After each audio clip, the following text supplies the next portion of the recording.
Bueno, hola a todos. Mi nombre es Dan Rosenfarb y yo trabajo en una empresa que se llama KeepCon y hacemos, entre otras cosas, procesamiento de lenguaje natural. Y quería hablarles un poco de esto y de qué es. Si queremos realmente interactuar con las computadoras, necesitamos entendernos. Necesitamos nosotros entender a las computadoras, pero algo un poquito más difícil, que es que las computadoras nos entiendan a nosotros. Para eso podemos usar el lenguaje. Y necesitamos, por ejemplo, que las computadoras entiendan un texto como el de Gabriel García Márquez en Cien años de soledad, o también entiendan un texto que escribe @Gabriel72 en las redes sociales. Este texto, además de real, es muy irrespetuoso. No respeta los acentos, las mayúsculas, los signos de puntuación, la ortografía ni la sintaxis. Y aún así nosotros lo entendemos y queremos que las computadoras lo entiendan. Para que puedan entender un texto es útil que, por ejemplo, partir el texto en palabras es un buen primer paso. Eso es bastante fácil para textos normales, pero en algunos textos se puede complicar. Y yo apuesto a que todos ustedes están entendiendo lo que dice este texto porque son humanos y entienden el lenguaje, pero la cantidad de procesos inconscientes que están interviniendo, procesos muy complejos para poder partir en palabras, es impresionante y es más difícil todavía para la computadora que ve números. Ni siquiera distingue naturalmente, sin que le expliquemos la diferencia entre letras, números, espacios, comas. Así que todo eso es diseñado y modelado. Pero supongamos que ya está el problema resuelto, tenemos el texto partido en palabras. Para entender un texto, entonces necesitamos, primer paso, entender el significado de cada palabra. Suena lógico. Pero con la primera palabra ya tenemos un problema, porque en un diccionario, que es donde están las definiciones de las palabras, no va a estar Shakira. Y no va a estar ningún nombre propio. Tampoco tienen prefijos que tienen el agravante de que se pueden componer. Yo puedo decir, Shakira, me rearchicontra regustan tus caderas. Y todos esos fenómenos que estamos viendo son para un texto correctamente escrito. Pero en Internet hay de los otros. Tenemos un montón de fenómenos, como por ejemplo usar números o símbolos en lugares de letras. Y nosotros los humanos lo reconocemos más o menos con cierta facilidad porque el grafema o la forma que tiene el carácter es parecido y los asociamos. Claro que en la arroba ya tenemos dos alternativas, A u O. ¿Cuál es la correcta? Y para la palabra sola no lo podemos deducir. Así que es difícil reconocer el significado de cada palabra por sí misma. Tenemos otros fenómenos como errores ortográficos, errores de tipeo. Alguien se comió un espacio y algo que parece una palabra en realidad son dos. O alguien puso un espacio de más y lo que parecen dos palabras son una. Así que partir en palabras no era tan sencillo. Y también trabajar con las repeticiones, que se usa mucho. Acá claramente no van tres O, va una sola O. Y también claramente no van tres Rs, pero va una o dos Rs.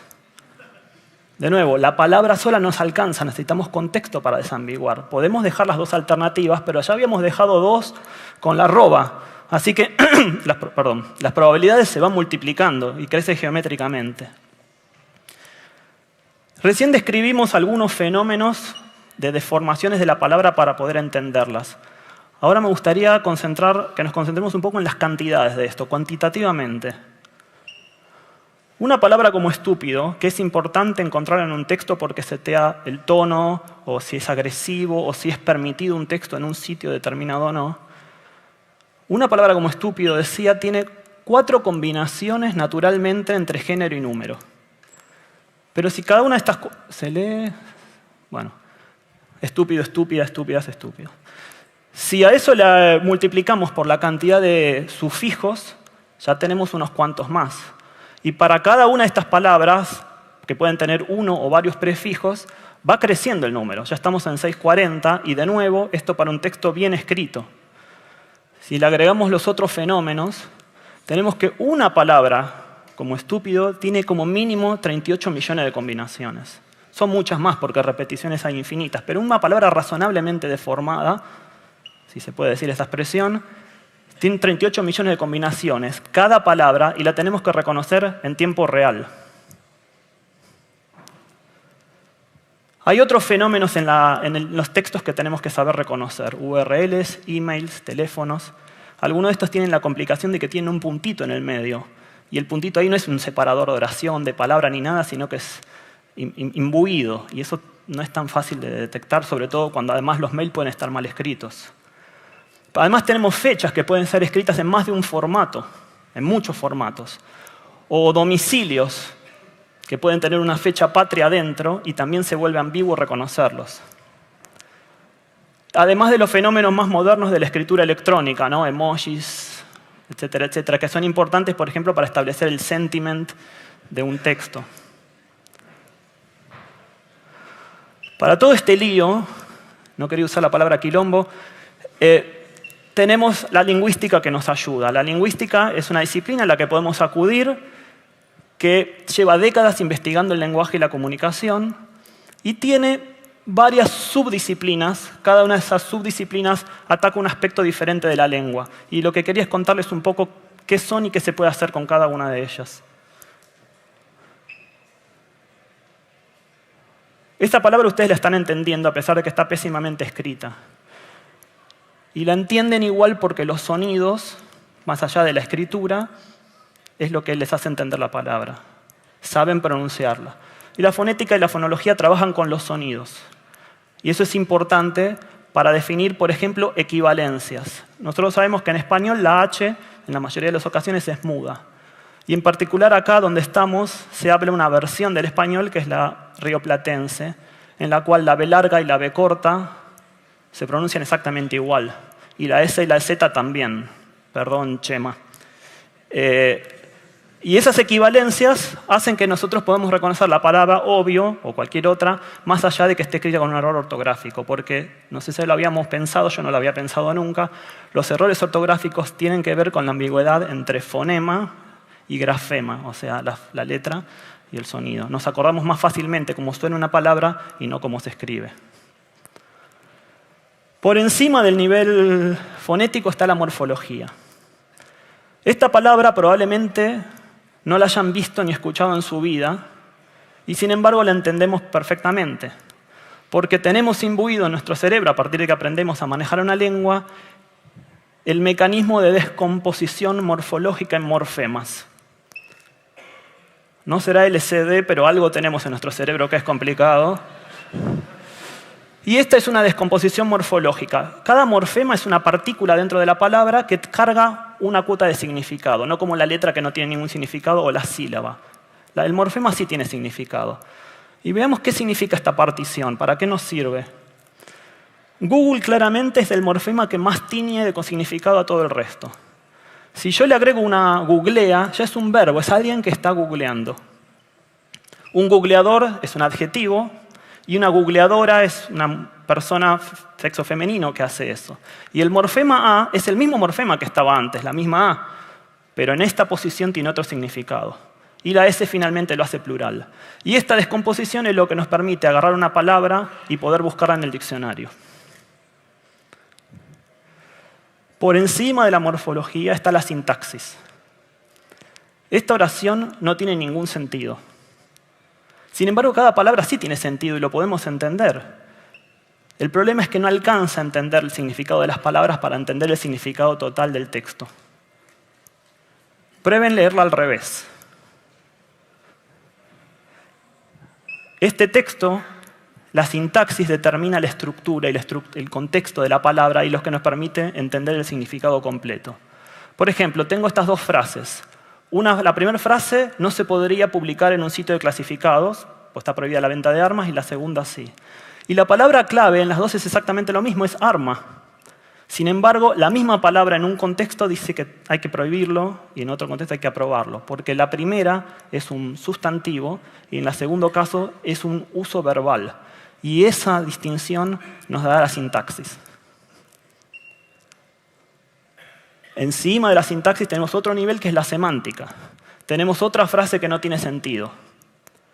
Sacando la interpretación poética que hace que casi cualquier frase sea válida, acá el problema está en la coordinación entre significados de palabras, ¿no? Las latas no descansan y no tienen relación con las casas verdes, a pesar de que cada palabra la entendemos y que la estructura sintáctica de la oración es impecable. Igual no alcanza. Y de eso se trata la semántica, de los significados y la coordinación de significados entre las palabras. Por ejemplo, estas dos frases, la primera tiene una connotación negativa y la segunda tiene una connotación positiva, y la clave es la palabra mal. Esto es un poco más difícil. Acá no es una cuestión de que la palabra es un verbo o un sustantivo, en los dos casos es un adverbio. Pero la palabra mal tiene más de una acepción. Una acepción que da una connotación negativa y la otra, más moderna de los últimos años, por lo menos acá en la Argentina, que es una connotación de intensificación. Entonces acá hay una cuestión de combinación de significados con el verbo. El verbo pasarla en esta acepción, en este texto, es cómo la pasaste en un evento.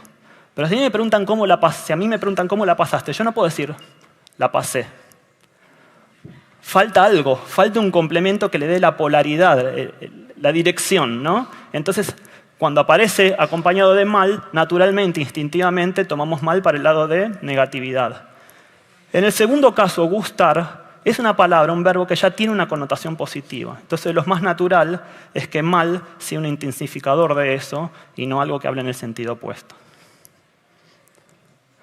Por encima de la semántica tenemos la pragmática. Si yo vengo, me planto y les digo esta frase ahora. La frase es una aclaración, cada palabra la entendemos, tiene una estructura sintáctica perfecta y semánticamente es impecable. Es más, es tan impecable que tiene más de un significado. Sin embargo, ¿ustedes qué están pensando? ¿Que me tomé un chocolate caliente o que me bajé en el puerto de Buenos Aires de un submarino?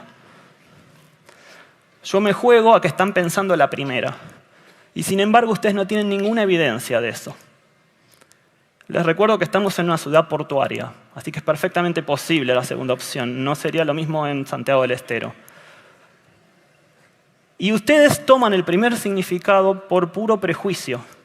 Y está bien, a falta de información tenemos que hacer lo que podemos.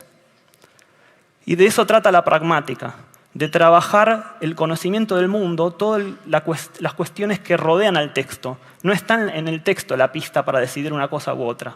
Está en nuestro conocimiento del mundo y en un conjunto de prejuicios y estadísticas y cálculo de probabilidades. ¿Para qué nos sirve la pragmática?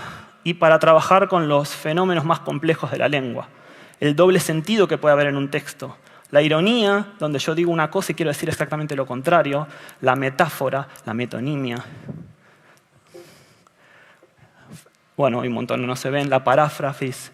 Y miles de fenómenos que hacen esto realmente complicado.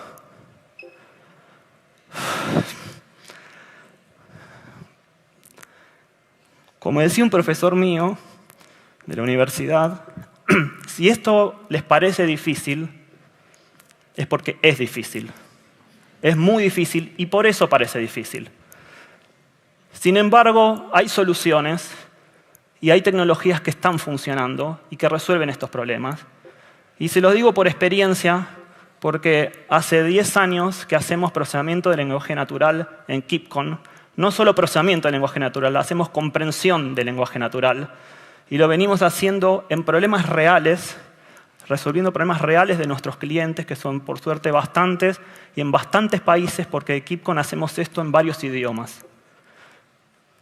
Y tratamos de hacerlo con la mayor calidad científico-técnica de la que somos capaces.